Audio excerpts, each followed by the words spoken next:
Muy buenas tardes, alumnos. El día de hoy nos toca el curso de Historia del Perú y vamos a continuar con el tema correspondiente al día de hoy, que es el oncenio de Leguía, que se da en 1919 a 1930. Vamos a comenzar hablando acerca del golpe de Estado ocurrido en el año 1919. Para las elecciones de este año, en la madrugada del 4 de julio, Leguía, con apoyo de la Gendarmería, dirigida por el teniente coronel Gerardo Álvarez, depuso al presidente José Pardo, es decir, lo echó y se proclamó como presidente, iniciando el régimen llamado Patria Nueva. Con el Congreso ya disuelto, se convocan elecciones para que puedan formar la Asamblea Nacional y de esa manera reformar la Constitución, el cual inició sus funciones el 24 de septiembre de 1919, teniendo como presidente a Mariano Cornejo. El primer acuerdo reconoce a Leguía como presidente constitucional al que se llegó al Perú. Algunas de las características generales del oncenio de Leguía se caracteriza por algunos hechos. Uno de ellos fue la dependencia económica hacia Estados Unidos, que luego de la Primera Guerra Mundial pasó a ser la nueva potencia mundial. Otra de las características es que durante los primeros años de su gobierno se dedicó a promover la modernización del país, por lo que logró un gran apoyo popular. También nacen los grandes partidos políticos que mueven masas en el siglo XX. Uno de ellos es el APRA y el otro es el Partido Socialista. El APRA, fundado por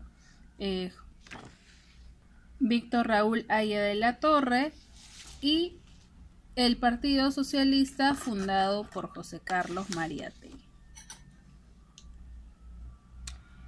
También se da la persecución a los líderes de las posturas ideológicas contrarias al gobierno, sobre todo a los miembros del Partido Civil, quienes muchas veces fueron encarcelados o deportados. Se produjo el surgimiento de la clase media también. Constitución de 1920. Esta constitución fue elaborada por una Asamblea Nacional y reemplazó a la antigua Constitución del año 1860, convirtiéndose en el sustento jurídico del régimen de Leguía, ¿no? Estoy hablando de la Constitución de 1920. Sus más importantes disposiciones fueron la prolongación del mandato presidencial de 4 o 5 años, también quedaba prohibida la reelección inmediata. Después se realizó modificaciones para facilitar varias veces su propia reelección como candidato único. Ello le permitía quedarse 11 años en el poder. También se dio el reconocimiento de la existencia legal de las comunidades indígenas, la formación del patronato de la raza,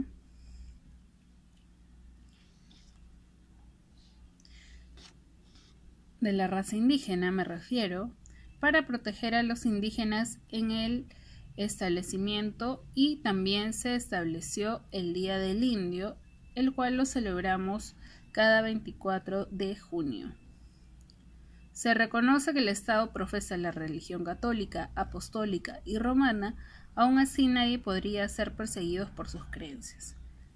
Se da también la creación de congresos regionales que legislaban una vez al año por 30 días y enviaban sus resoluciones al Poder Ejecutivo. En esta época se producen nuevos planteamientos políticos y sociales con la fundación de nuevos partidos políticos que mueven masas, ¿no? Me refiero al APRA y al Partido Socialista.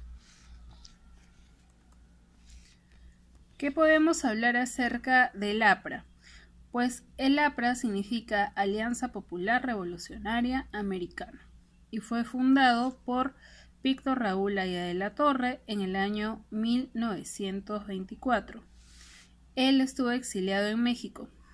El APRA se trataba de un movimiento de jóvenes de clase media con una posición antiimperialista, y a su retorno al Perú es donde él funda el Partido Aprista Peruano,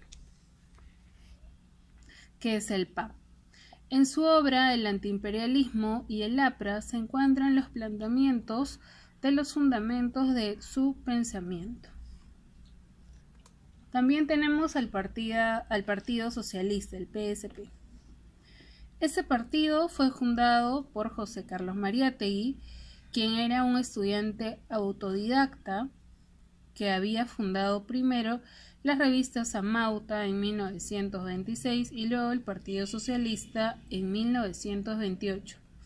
Él promovió la creación de la CGTP, que es la Central General de Trabajadores del Perú, y su posición era la de transformar un país semicolonial con una economía semifeudal que estaba sometido al imperialismo capitalista. Su obra más importante es 7 ensayos de interpretación de la realidad peruana.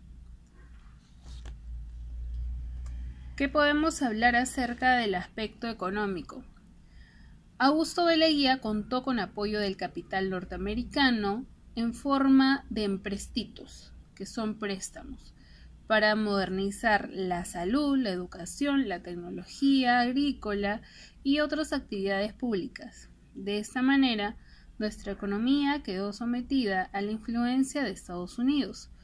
Con los continuos emprestitos, nuestra deuda externa se elevó de 25 millones en 1919 a 221.000 millones 10 años después.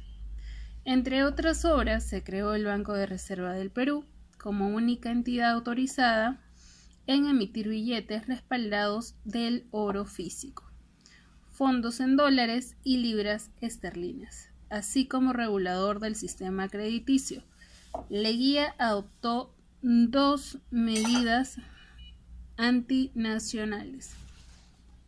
La primera fue el problema del Estado con la International Petroleum Company sobre la brecha y Niñez. Fue sometido a un tribunal internacional por el presidente José Pardo en 1922. Durante el oncenio de Leguía se dio el laudo arbitral en París,